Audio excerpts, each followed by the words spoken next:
Faci și tu scuba diving? Și ocazie n-am. Unde ai făcut? În Turcia? Nu, la Mamaia. La Mamaia. Salutare, dragi prieteni, sunt Andy Popescu și astăzi facem un vlog cu M5.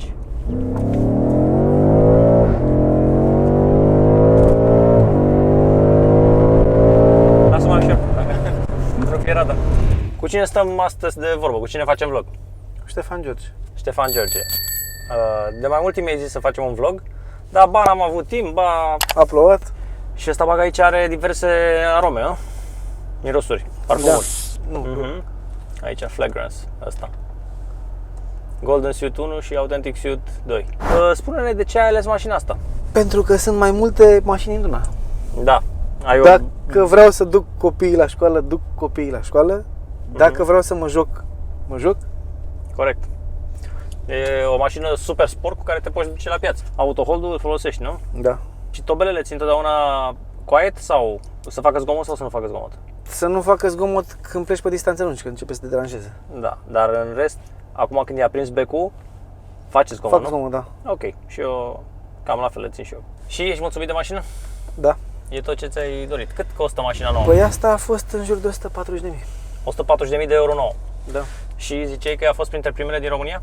Prima mașină livrată de Automobile Bavaria. Serios? Da. Tare. Chiar primul M5 din România. Ce ți arată acolo? Trebuie să faci serviciul? Da.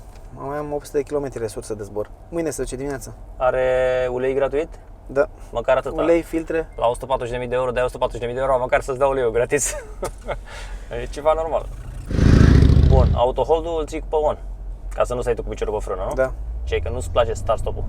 Pentru că mă enervează, ca și cum aș fi un începător de la care îi moare motorul la... Da, și nu te interesează să faci La stop. economie la carburant. Prefer să fie motorul pornit Da, mereu, adică nu mă doare chiar de tare consumul. Corect, normal. Păi altfel nu-ți la M5. Bun, butonul roșu l-ai comandat tu sau așa a venit? Nu, așa a venit. Roșu cu roșu. Ce am comandat eu la interior a fost tapiseria, ca să fie la fel ca cealaltă mașină, Alcantara. Care e cealaltă mașină? Păi mai am un X650D. Aha, X650D. Au același interior. Am Am două mașini. înțeles. Uite că ai de-astea. Da. Merge. Da, da, da. Frumos. Aveam și eu pe șeptar. Pe șeptar. Pe șeptar. Pe șeptar. Pe șeptar. Pe șeptar. Farurile LED adaptive. LED, nu laser. Nu, LED. Laserul e mai scump. Nu puteai să pui laser pe ea. Da? Da, da. Eu pe seria 7 aveam laser. Da. Și cheia ai cheie de normal sau ai și de aia cu display? Da, e cu display. Ah, ca la șeptar. Dar nu poți să faci același lucru. Da. Ce e același lucru? Ce înseamnă Păi același? dar pe șeptar nu puteai să-l muți față, spate? Nu aveam chestia aia de parking. Trebuia să o ai aici. Uite aici o ai. Pe cheie o ai aici, știi? Apeși pe ea, ți-ai apăsat și dai în sus. A, da? Da. Frumoasă cheia. Marfă. Nu știu ce mașină puteai să-ți cumperi la banii ăștia să-ți aducă mai multă satisfacție. Te-ai gândit la alte mașini? Nu, pentru că îmi place BMW. Da? Adică a fost o dorință din copilărie, am început cu X6-ul ăla, apoi am vrut ceva mai mult asta și nu știu, ce să mai urmeze. Cum ți s-a părut Mustang-ul? Că nu te-am întrebat. Cu care te-am dat o tură mai devreme. Câteva minute mai devreme.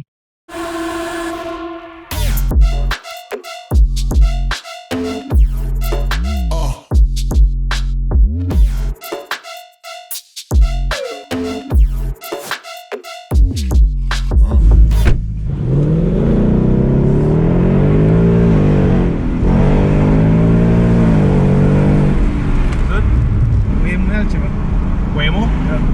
Care e diferența? Zi-mi acum înainte să mă urc. Trage mai tare. 4.000? Da. Știi ce nu-mi place la emo ăsta? Se simte lagul în turbo. Bă, la prețul ei 450. e o mașină arătoasă. Deci, Mustangul 50.000, asta 145. Da. Deci de 3 ori mai scumpă. Deci la banii ei La e o banii mașină ei. arătoasă, se aude bine. Super bine. Și pentru puștanii ăștia, cred că ar fi o mașină destul de regulă. Câți ani ai?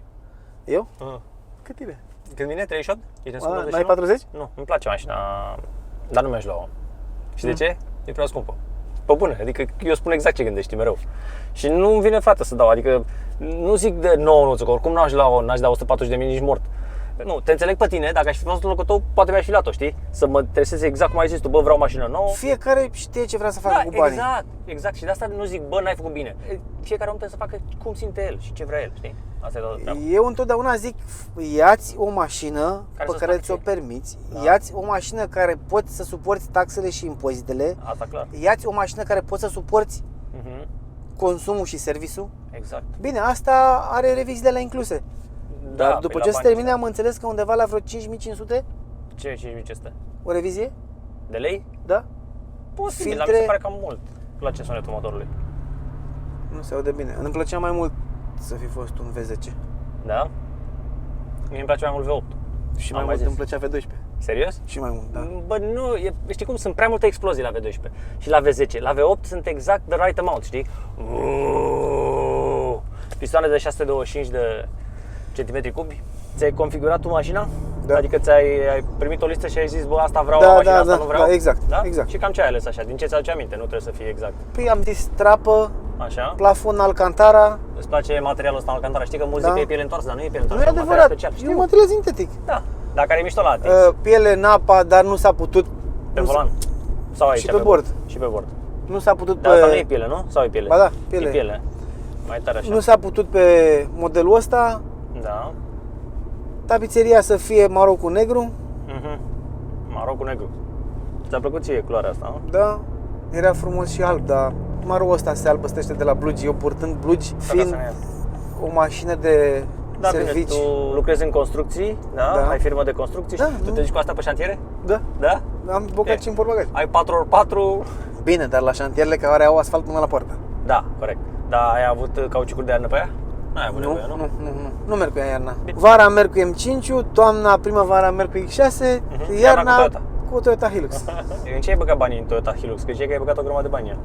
Multe Toyota. fiare echipată pentru off-road. Ți-am zis, o să-ți dau și niște fotografii E cu ea. scump, frate, off-road-ul. E scump. Da, Deci e frumos, da. dar e scump.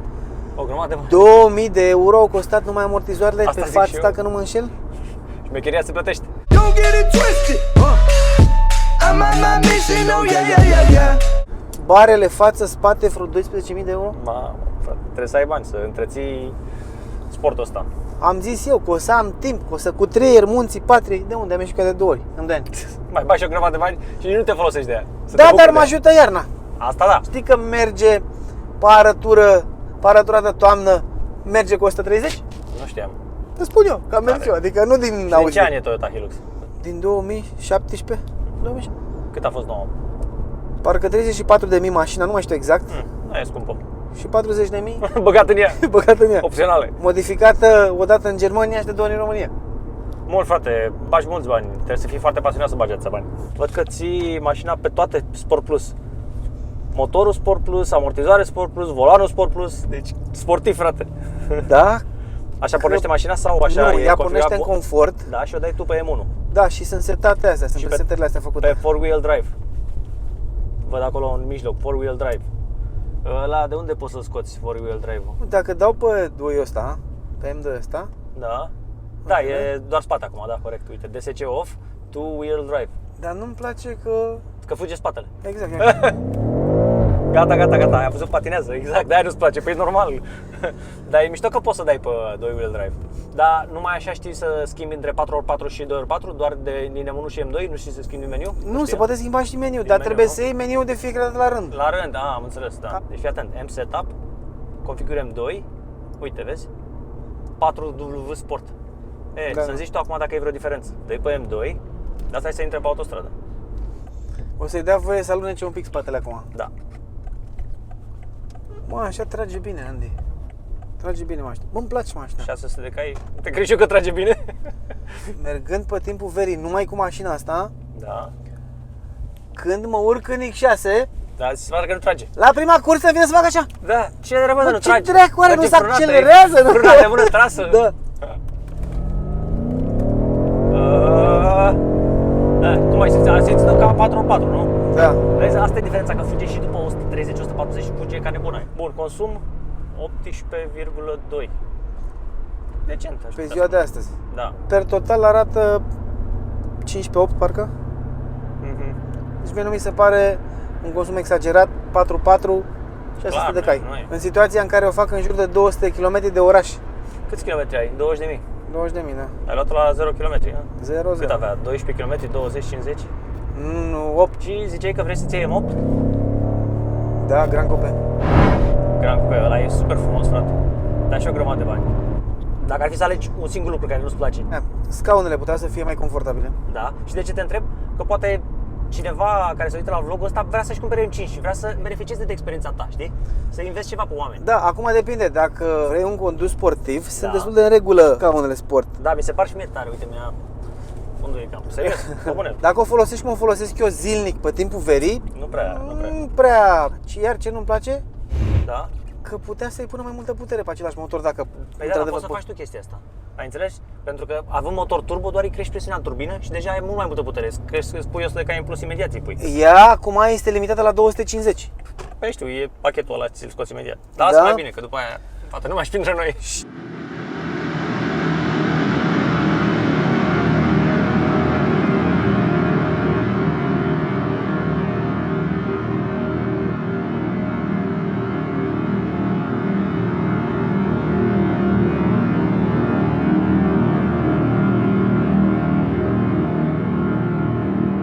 Tot ei de la automobil de Bavaria, domnule, dacă faci un curs cu un instructor Îți scoate.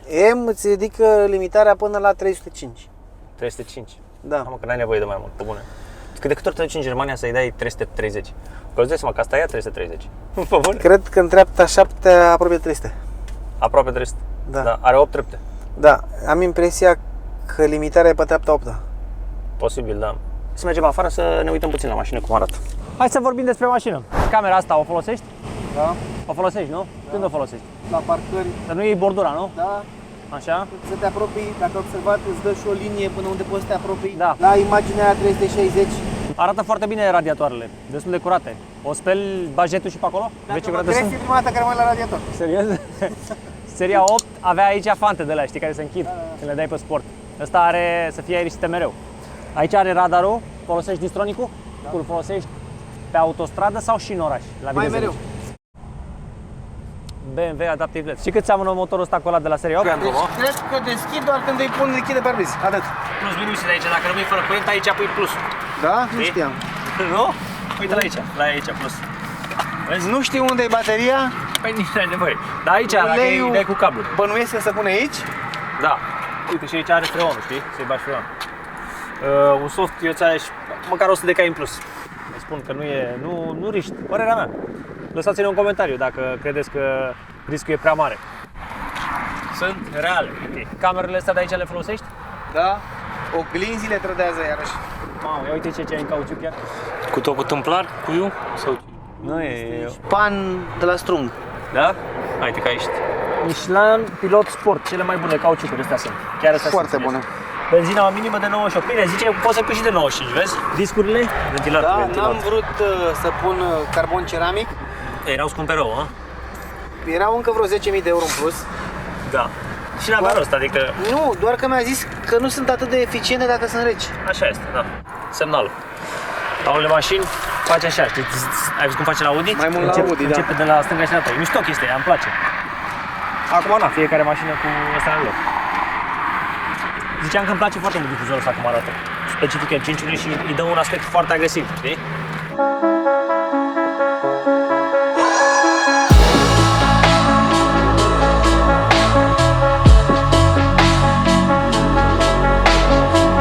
Ce mișto e heads-up display-ul, uite. Asta nu știam, pentru că nu se vede de acolo. Da. Heads-up display-ul îl vezi decât de aici. Mamă, n-ai resetat tripul. Deci nu vreau să cred. Ai tripul 20.288 și total 20.220. Deci niciodată n-ai resetat tripul. Nu. Și așa ca mașina nu prea ai reproș. Ce reproșam am la scaun. Atâta, da, am văzut și eu. Și altceva nu iată chestii care să te deranjeze, nu? Nu. Nu, mă, ce să-i găsești? Dar iar e foarte urât când stai în dreapta, uite ce urât e așa, mă țin de volan. Da. Nu prea am stat în dreapta. Uite, întâia. 3.000, 4.000. Trebuie să stai cu Are. capul în tetiere. Ce se aude? Pops and bangs ăsta.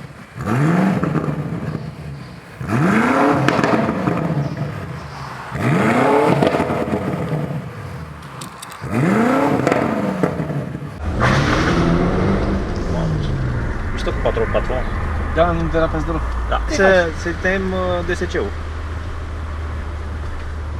M-Dynamic Mode și încă o dată 4-wheel drive. Da, nu știu, fac o dată 4-wheel și acum o calc.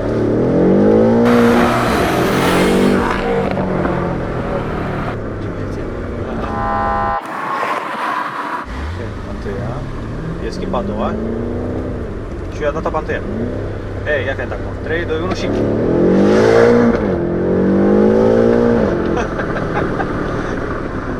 Fuge, a? Fuge, fuge!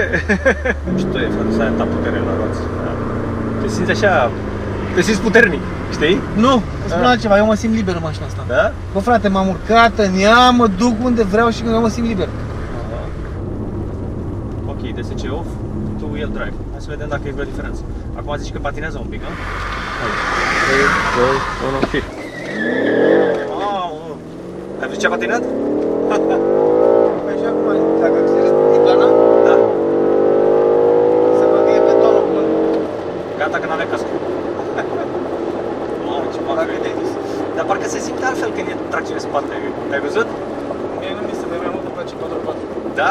Că Da. pune toată puterea. Trage mai tare. Oricum se fuge la asfalt parcă. Oricum n-a patinat așa mult, știi, decât la plecare. Ai văzut că la plecare a patinat mult. Da. Dăm pe M1. Ok. Driving Stabilization Active. Ok. Fii atent, las frâna și dau direct pe plecare. Da? 3, 2, 1 și...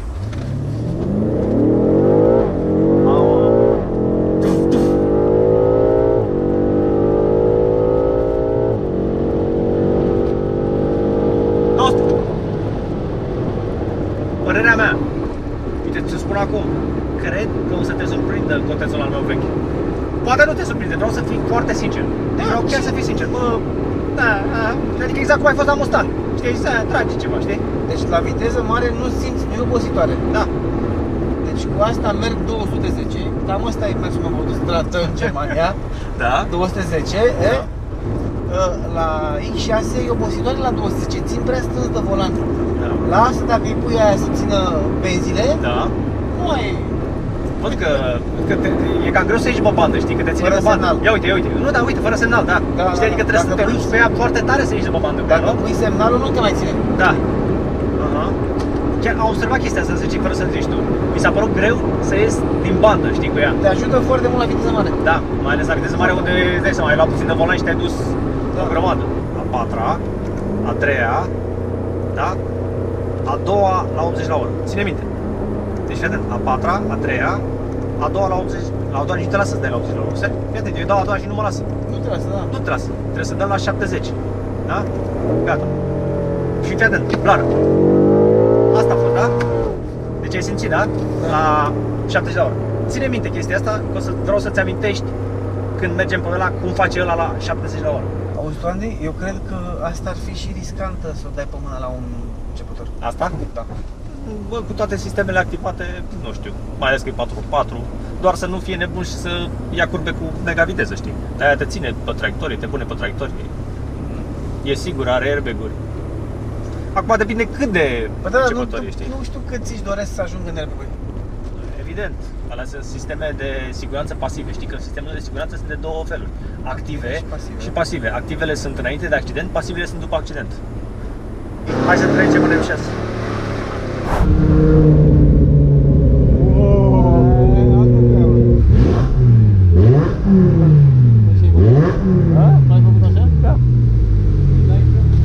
Dau și eu în cutie.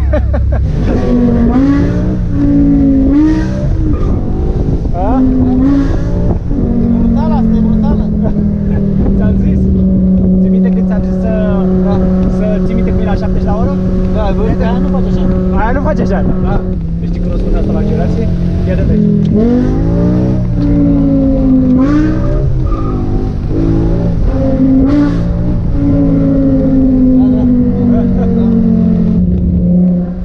Diferența e mare, nu?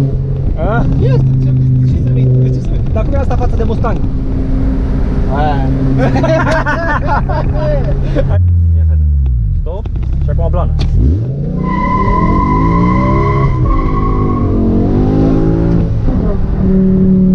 Ia fete. A doua.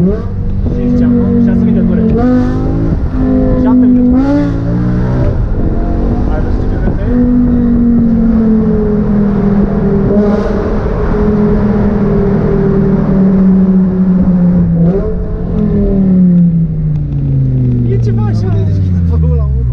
Uite la accelerație, uite. Hop, hop. Ai înțeles? Parcă nu poate la sfârșit. A doua. A doua 70 la oră. A doua 80 la oră. Trage, Dani. Trage, nu credeam. Nu crede, e? Nu. Și la cât schimbă ea acum? S-a dus tare în ture fără să schimbe. Știu. Păi schimbă pe la 8000 și ceva. Nu, mersi. Nu le trebuie. El e iubitul meu. Ce-a zâmbit, ai văzut?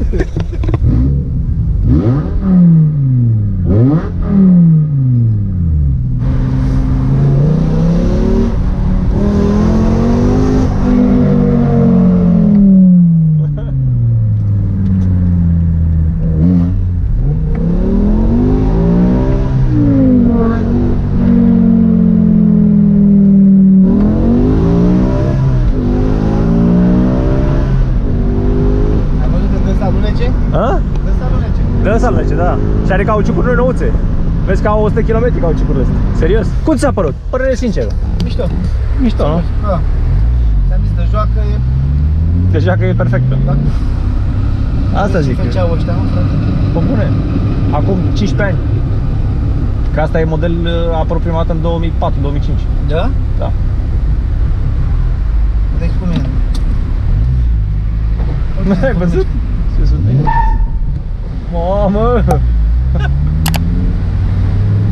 Te sperii, ha? Asta a fost vlogul. Așteptăm părerile voastre la comentarii. Lăsați-ne un like sau un dislike.